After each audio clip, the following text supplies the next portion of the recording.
Bienvenidos a Calzada Política. Iniciamos este 2016 con una entrevista al diputado Daniel Carrillo de Acción Nacional y actual presidente del Congreso del Estado. Nos acompaña en la mesa David Martínez. David, buenas tardes. Gracias, buenas tardes.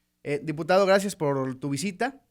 Y para dar inicio, quisiéramos conocer tus consideraciones acerca de este Congreso del que eres parte, que está dentro de una dinámica inédita en el Estado, ¿no? O sea, el primer gobernador independiente, de un Congreso que sigue dividido, pero sí ha sido una tendencia que ha venido en los últimos años. Por ejemplo, la capital cambió, ¿no? La perdió el PAN y ahora la recuperó el PRI. Hubo muchos movimientos en general, pero ¿cuál es tu lectura del espacio, del escenario político que hoy por hoy tenemos? Mira, bueno, antes que nada, agradecerles la invitación a Calzada Política. Gilberto, David, agradecido por estar aquí. Mira, creo que el escenario es más amplio de lo que el solo análisis de lo que fue la elección es.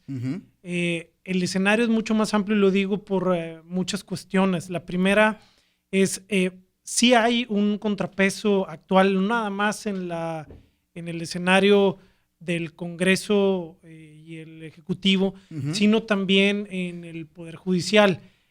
Tenemos tres poderes y hoy por hoy están inmiscuidos en toma de decisiones que emanan ya no de una sola directriz, como era una costumbre verlo. ¿Y a qué me refiero con esto?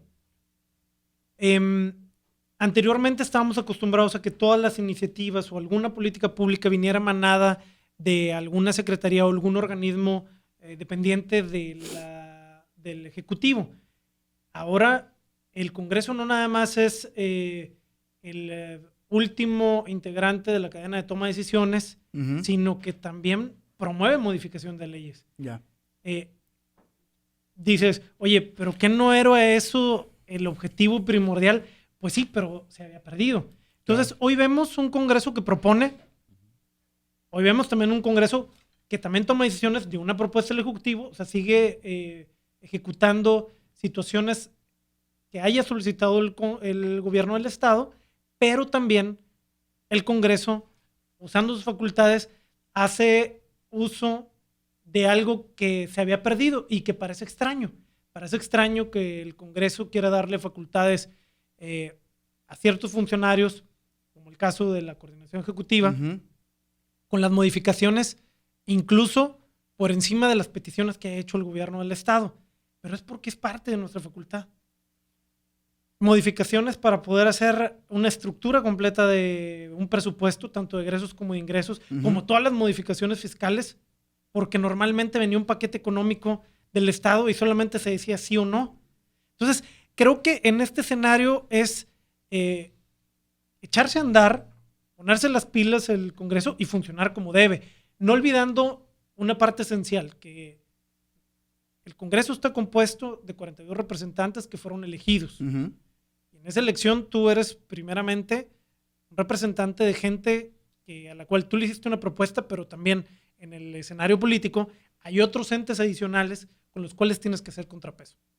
Y pasándome lo en resumen, de no solamente ver lo que pasó en junio, es que la recomposición de los partidos, si bien en un Congreso donde existen todas las bancadas, incluso 2 diputados que se declaran independientes de tener partido, siguen existiendo estas rivalidades de ideas, estas contraposiciones de posturas y que enriquecen demasiado el debate.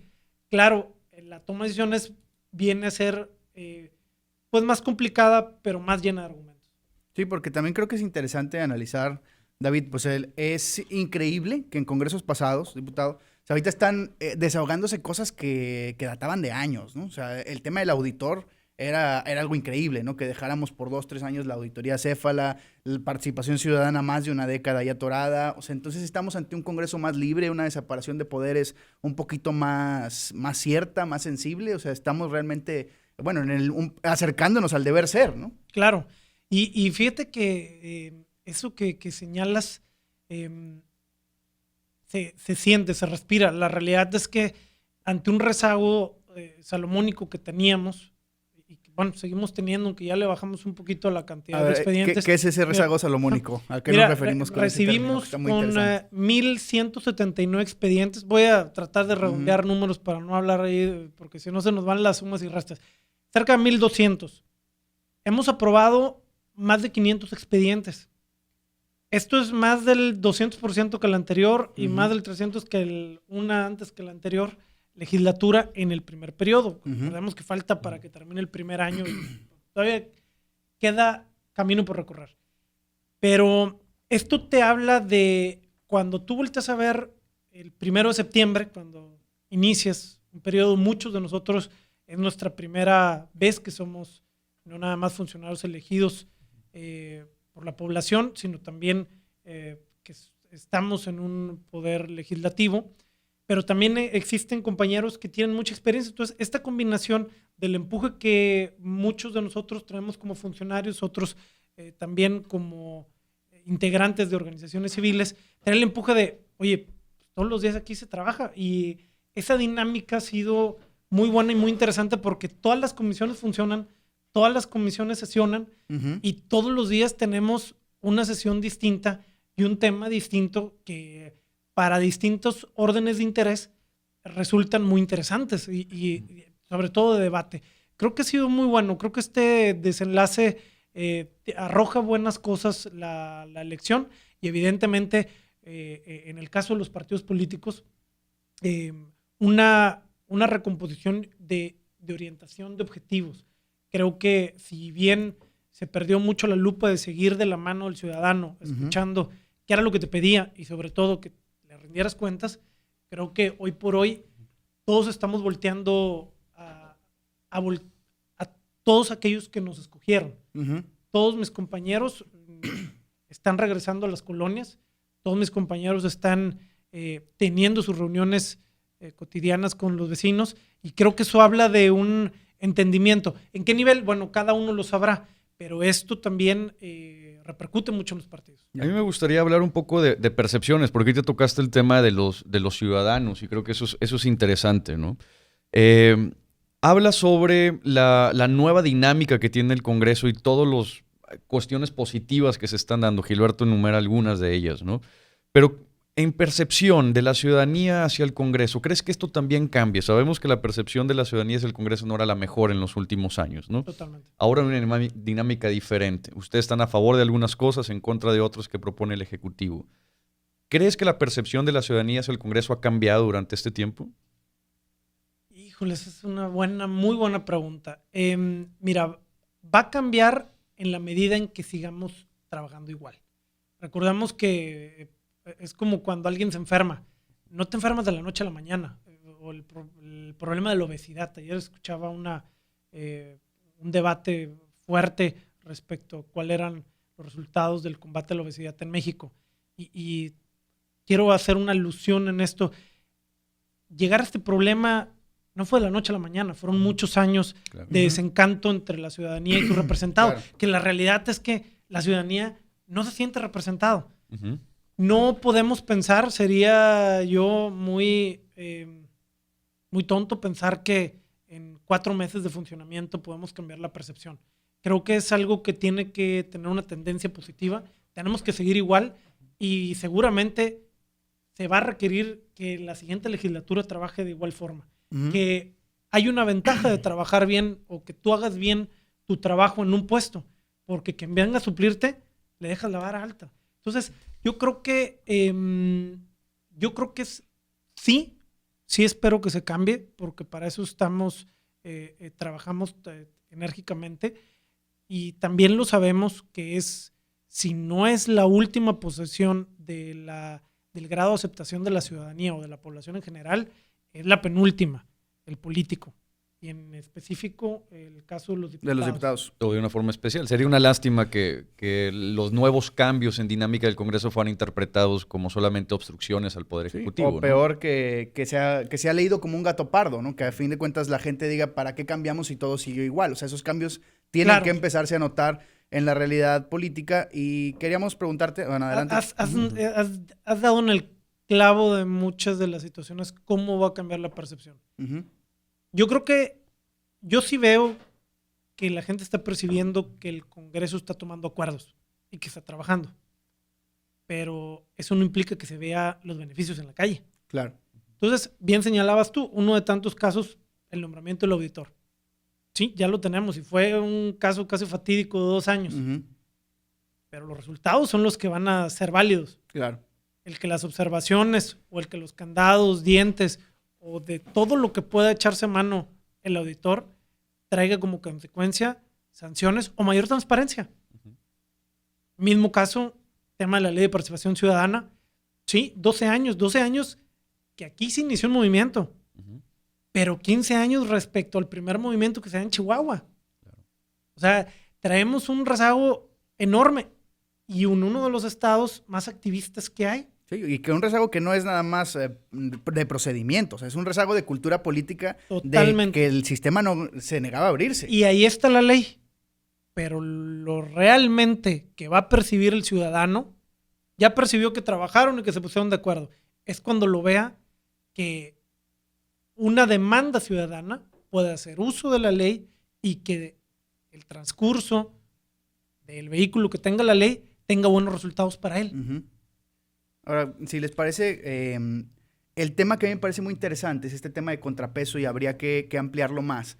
Porque saliendo de este contexto complicado de mala reputación de los diputados, de muy malos resultados de legislaturas anteriores que son innegables, y de un gobernador que es sui generis en prácticamente todo, ¿cómo dar esta percepción de contrapeso y no de bloqueo? A mí me llamó la atención la forma en que hoy lo preguntaba la encuesta del norte, ¿no? Decía, ¿usted cree que los diputados velan por el bien del Estado o bloquean al gobernador? O sea, una cuestión totalmente maniquea. Pero en el centro hay muchos matices. O sea, lo que quería preguntarte es, desde tu perspectiva, ¿cómo comunicarle al ciudadano que está bien que haya este debate, esta tensión entre los poderes? Porque a fin de cuentas tenemos esta cultura del sistema presidencial, no solo en lo federal, también en lo estatal, donde estamos acostumbrados de que el tlatoani hace y dispone, ¿no? Pero esta dinámica todos nos tenemos que acostumbrar. Comunicarla es un reto. Sí, así es. Y fíjate que de hecho, ahorita en una reunión con el gobernador, muy atinadamente, él comentaba, creo que debemos acostumbrarnos a los zipizapes que nos vamos a dar. Así lo dijo con esa palabra. Y él y yo hemos coincidido en esto porque nos ha tocado estar de las greñas y de repente generar un acuerdo. Debemos, no de mal acostumbrarnos como ciudadanos a ver una pelea de perros y gatos, sino a ser parte activa de la vida pública. Es decir, si tú, ciudadano, estás viendo que hay una contraposición de ideas, pon el tema que tú quieras, hay muchos polémicos, y tú eres de una opinión. Y eso exige posturas más claras de los partidos. Por supuesto. Tú eres de una oposición, pero va a haber gente que opine totalmente distinto a ti. Bueno, sé parte de la vida pública y sé parte de hacer una contraposición en donde no nada más el gobernante, sino las autoridades toman decisiones sin considerar a la ciudadanía, de cualquiera de los dos lados. Claro, digo, pues ahí está el tema del caso del metro, gratuito los domingos. Hay posiciones muy ortodoxas respecto a la parte administrativa del metro, pero otra muy ortodoxa de la parte administrativa del gobierno estatal respecto al tema de ahorros, claro, si se debería o no quitar, si podría salir ahorros de otro lado, si los ahorros son verdaderos, y hay posturas encontradas. Entonces, tenemos que ser parte y no nada más, debemos dejar de ser únicamente críticos pasivos, a ser ciudadanos de verdad que participen en la vida pública. Pues fíjate, ese es un tema muy, muy complicado, incluso a veces con cierta expectativa de ver si sucede. De hecho, aquí estuvo el diputado federal Héctor Gutiérrez hace ya unos meses probablemente, y estuvimos hablando sobre qué postura iba a tener esta misma situación federal aquí con el Estado, ¿no? Y nos hablaba que ellos desde su partido iban a apoyar o no iban a obstruir, realmente eso fue lo que nos comentaban, no iban a obstruir la labor del Ejecutivo aquí en el Estado. Nosotros le decíamos que hay una gran diferencia entre no obstruir y hacer que le vaya bien también. Son diferentes situaciones. ¿Consideras que ya la madurez política ha llegado a tal punto en el Estado que con estos cambios políticos no solo el poder legislativo no solo no va a obstruir las acciones del Ejecutivo, sino también nos va a impulsar por el bien de la ciudadanía, ¿no? Mira, desde el primer día, yo creo que fui insistente en 3 veces, lo comenté en el discurso inaugural de la legislatura. No seremos obstructores ni seremos piedritas en el camino, pero sí vamos a hacer un congreso muy crítico y vamos a poner posturas fuertes. No va a haber cheques en blanco. Te voy a poner un ejemplo para detallar esto. El caso del dinero, el recurso público es limitado, y no limitado porque no tengan ingresos, limitado porque está comprometido. Pero una de las toma de decisiones que hicimos en el Congreso fue adherirnos a un programa nacional para recibir recursos para el mantenimiento de escuelas a través del famoso ramo 33, que es un recurso federal, y poderlo potenciar para que en lugar de tener 200 millones el Estado pudiera gastar 2.333 millones. Claro, cuando nos enviaron la propuesta, pedían, autorízanoslas prácticamente mañana. Sí. A ver, ¿cuáles son los compromisos? ¿Tenemos la solvencia? ¿Cuánto es lo que vamos a comprometer y por cuántos años? Es decir, sí, anteriormente había la petición y prácticamente salía el otro día si lo mandaba el gobernador. Pero ahora dijimos, mándame todos los elementos y queremos conocer la parte de la Secretaría de Hacienda que era la encargada de hacer este programa. Yo creo que al final lo votamos a favor y fue unánime. Claro, queremos que les vaya bien y uno de los principales peticiones que tenemos en la calle es invertirle más a las escuelas. Las escuelas públicas están en detrimento de las instalaciones y no hablar del equipamiento. Pero a lo que voy es, no te voy a firmar el cheque en blanco, necesito la justificación del cheque. Claro. Entonces, si anteriormente no estaban acostumbrados a dar la justificación, bueno, ahora se tendrá que dar porque viene la contraparte. Que esto hasta en tu casa te puede suceder. Oye, ¿y qué aprobaron? No sé, nomás le dimos más lana. Oye, ¿con regalada o qué? Dijo, aquí nadie te regala nada. Entonces, yo creo que hay un tema de responsabilidad que la gente tendremos que comunicarlo. Sí, tienes razón. Será la parte interesante de cómo darle traducción a lo que estamos haciendo, pero estamos llegando a todos los acuerdos en general con el gobierno del Estado, claro, haciendo las modificaciones prudentes también de lo que nos van a exigir a nosotros, nuestros ciudadanos. Recordemos que si bien a él lo eligieron más de 1 millón de ciudadanos, hay 42 diputados que suman más de 1 millón de votos también. Sí, y son los mismos ciudadanos. Exactamente. Si te parece, y hablando precisamente de cheques, cerremos aquí esta cápsula y abordemos en la siguiente el aspecto financiero y tu visión del Congreso para estos 3 años. Claro que sí. Seguimos en Calzada Política.